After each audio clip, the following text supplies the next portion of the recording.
आज मुंबई येथे मराठा आंदोलनासाठी आम्ही आलो असताना आम्हाला मुस्लिम बांधवांनी त्यांच्या मस्जिदमध्ये राहण्याची व्यवस्था केली, आमची थांबण्याची व्यवस्था केली। परंतु हिंदूच्या गणपतीच्या मंदिरामध्ये कुठं बसल्या असताना आम्हाला सांगतायत की नाही आता आमचा गणपतीचा सण आहे आणि आम्ही हिंदूच आहेत, आम्ही आरक्षण मागायसाठी आलो, पण मंदिरामध्ये कुठंच व्यवस्था आम्हाला करू देत नाहीत किंवा आम्हाला थांबू दिलं जात नाही। म्हणजे आम्हाला असं वाटतंय की खरंच हिंदू खतरे में आहे आणि मुस्लिम समाजाचे माणसं समोर येऊन मस्जिदीमध्ये जागा देऊन आम्हाला सहकार्य करतात, त्याबद्दल मुस्लिम समाजाचे खूप खूप आभार। पण कुठंतरी मनात शंका वाटते की आपलेच माणसं हिंदूला खाली घालण्याचं काम करत आहेत।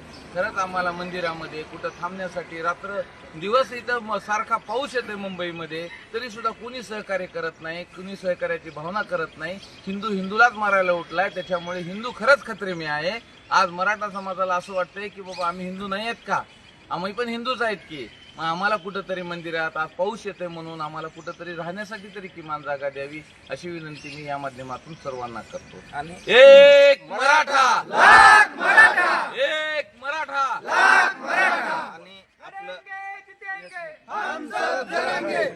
आणि आपलं म्हणणारं सरकार आपल्याच बांधवाच्या जीवावर उठलेलं आहे।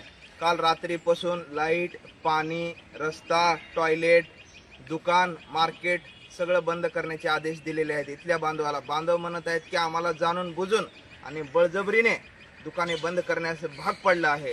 म्हणजे त्यांचे एनकेन असं आहे की कोणत्याही पद्धतीनं मराठा समाजाला खायला प्यायला अन्न पाण्यावर आपलं ही जी तोडगा घालायचा आणि ते तुटल्यानंतर हे कसंही आंदोलन मिटेल।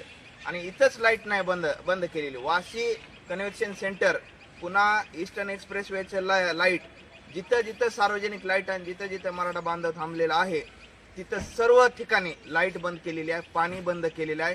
आणि दाखवायचं एक आणि करायचं एक, बोलायचं आम्ही सहकार्य करत आहेत पण कुठंच सहकार्य नाही। जिथं आहे तिथं आदेश सोडत आहेत की इथं थांबू देऊ नका, पण सकल मराठा बांधव एवढे जिद्दी आहेत, पाऊस असो की पाणी असो, आता आरक्षण घेतल्याशिवाय वापस जायचं नाही। आपण आपलं शेतासोबत आणलेलं आहे, नसेल तर भीक मागून खाऊ पण इथंच राहू। एक मराठा, लड़ेंगे जीतेंगे, हम सब लड़ेंगे।